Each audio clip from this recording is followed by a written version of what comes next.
Alright, Saturday, September 3rd, 2016. Pitch Fantastic back with you. We have some more flash news for you. Mark Sanchez has been released by the Broncos, and he is now signing with the Dallas Cowboys.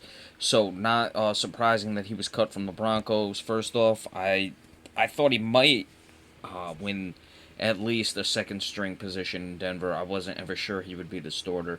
I figured Paxton Lynch would get it all along. It looks like it's Trevor Siemian, but who knows what's going on in Denver. They're clearly in a bad way with their quarterback situation. As for the Cowboys signing Mark Sanchez, well, I said that they needed a veteran backup even before Romo went down. To have a guy in case Romo did go down and Prescott didn't work out. And the Cowboys saw the way it went down last year. They had a guy who was their backup. Brandon Whedon, I thought, wasn't really helped by the way the coaches prepared him. But whatever the reasons, he wasn't winning games. They got desperate. They went to Matt Castle, who they brought in. Castle didn't know the offense at first, really struggled, and everything just snowballed out of control.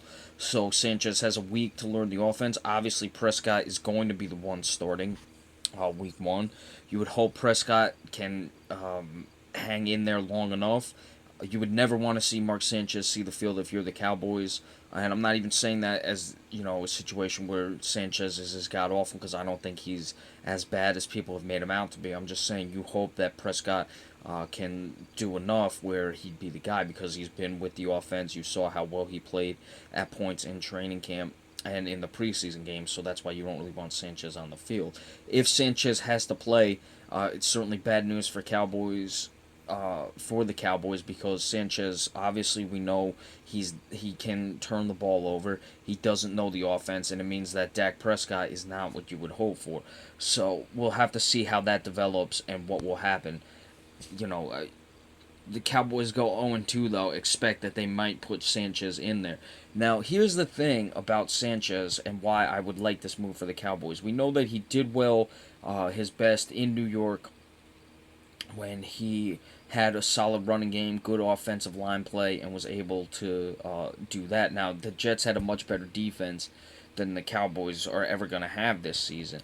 The thing about Mark Sanchez, and why I'm not too critical on the guy, I don't think he ever really had a chance to truly develop, because in New York, all they were asking him to do was just hand the ball off and be conservative and not do anything and all this stuff. And then, when they had the success they did, they brought in guys like Plaxico Burress.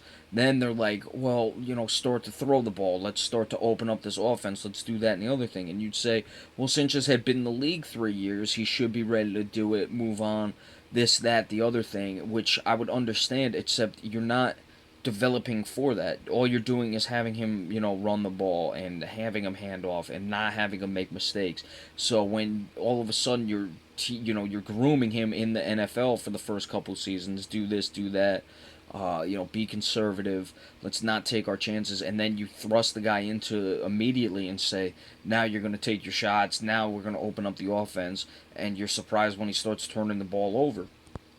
It's what happened. It didn't surprise me really. Everyone makes such a big deal out of that butt fumble. It's like, well, yeah, he ran into a guy and fumbled the ball. Okay, yeah, he hit his butt. I don't care about that. I thought it was senseless as long as it was going on for after the fact. He went to Philadelphia. And ever since he left New York, though, it really just spiraled downhill for Mark Sanchez.